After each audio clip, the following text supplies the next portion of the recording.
নমস্কার বন্ধুরা, স্বাদের খোঁজে উইথ বান্টির চ্যানেলে আপনাদের সকলকে স্বাগত। বন্ধুরা, আপনাদের দাদাভাই বাজার থেকে একটা বড় সাইজের আট ট্যাংরা মাছকে কাটিয়ে নিয়ে চলে এসেছে। ভাবলো মনে হয় আমি কাটতে পারবো না, তাই মাছওয়ালা দাদাদের থেকে পুরো কাটিয়ে নিয়ে চলে এসেছে। দেখুন কতগুলো পিস হয়েছে, তার মানে কতটা বড়, বুঝতে পারছেন। বন্ধুরা, এই আট ট্যাংরা মাছের স্বাদ কিন্তু হয় একদম অপূর্ব। আর যেরকম মিষ্টি মাছ আর সেরকম অপূর্ব খেতেও। মাছটাকে আমি ধুয়ে নিয়ে চলে আসছি। আর এখানে আমি রেসিপিটা বানানোর জন্য বেশ কিছুটা লম্বা লম্বা করে ফাইন করে পেঁয়াজ নিয়ে নিয়েছি, কেটে নিয়ে নিয়েছি কয়েকটা কাঁচা লঙ্কা, কিছুটা টমেটো, আর নিয়ে নিয়েছি পরিমাণ মতো ধনিয়া পাতা। যেহেতু চাষের, আর অল্প বেশি করে না, পরিমাণ যতটা লাগে ততটাই নিয়ে নিই। বন্ধুরা, ধনিয়া পাতা চাষের ভিডিওটাও কিন্তু তোমাদের সাথে খুব শীঘ্রই শেয়ার করতে চলেছি। আমি এখানে মাছটা ধুয়ে নিয়ে চলে এসেছি। পরিমাণ মতো নুন, হলুদ গুঁড়ো আর বেশ কিছুটা কাঁচা সর্ষের তেল দিয়ে দিলাম, দিয়ে ভালো করে মাখিয়ে নিলাম।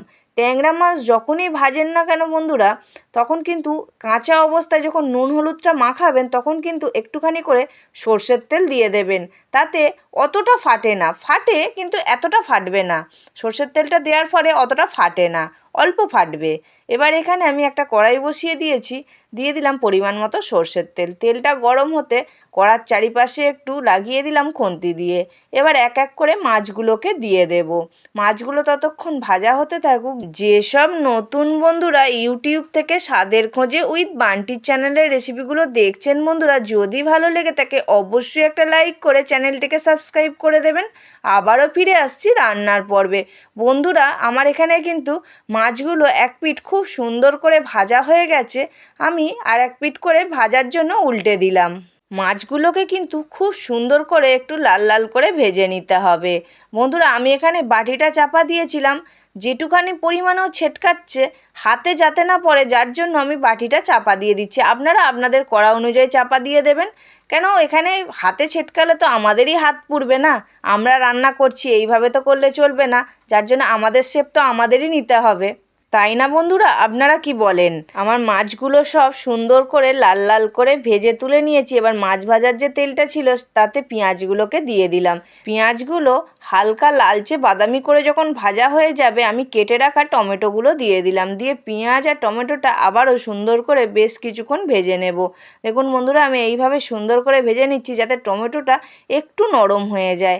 আর একটু সুন্দরভাবে নরম হওয়ার জন্য আর পেঁয়াজ আর টমেটোটা সুন্দরভাবে মাখো মাখো হওয়ার জন্য আমি দিয়ে দিলাম পরিমাণ মতো নুন। যেসব নতুন বন্ধুরা ফেসবুক থেকে স্বাদের খোঁজে উইথ বান্টির চ্যানেলের রেসিপিগুলো দেখছেন বন্ধুরা, যদি ভালো লেগে থাকে অবশ্যই একটা লাইক করে চ্যানেলটিকে ফলো করে দেবেন আরও নিত্য নতুন ভিডিও পাওয়ার জন্য। বন্ধুরা, এখানে আমার পেঁয়াজ আর টমেটোটা নাড়াচাড়া করে ভাজতে ভাজতে সুন্দর করে একদম মাখো মাখো হয়ে গিয়েছিল। এবার মশলা কষানোর জন্য অল্প করে জল দিয়ে দিলাম পরিমাণ মতো হলুদ গুঁড়ো। দিয়ে ভালো করে জল হলুদ গুঁড়োর সাথে পেঁয়াজ আর টমেটোটা সুন্দর করে কষিয়ে নিলাম। তারপর দিয়ে দিলাম গুঁড়ো লঙ্কা, দিয়ে সুন্দর করে ভালো করে কষিয়ে নেব। মশলা যত সুন্দর করে কষাবেন ততই কিন্তু যে কোনো তরকারির স্বাদই হবে একদম অপূর্ব। এখানে আমার কথা বলতে বলতে মশলাটা কিন্তু সুন্দরভাবে কষানো হয়ে গেছে। তারপর যে ধনিয়া পাতাটা কেটে রেখেছিলাম ধনিয়া পাতাটা দিয়ে দিলাম।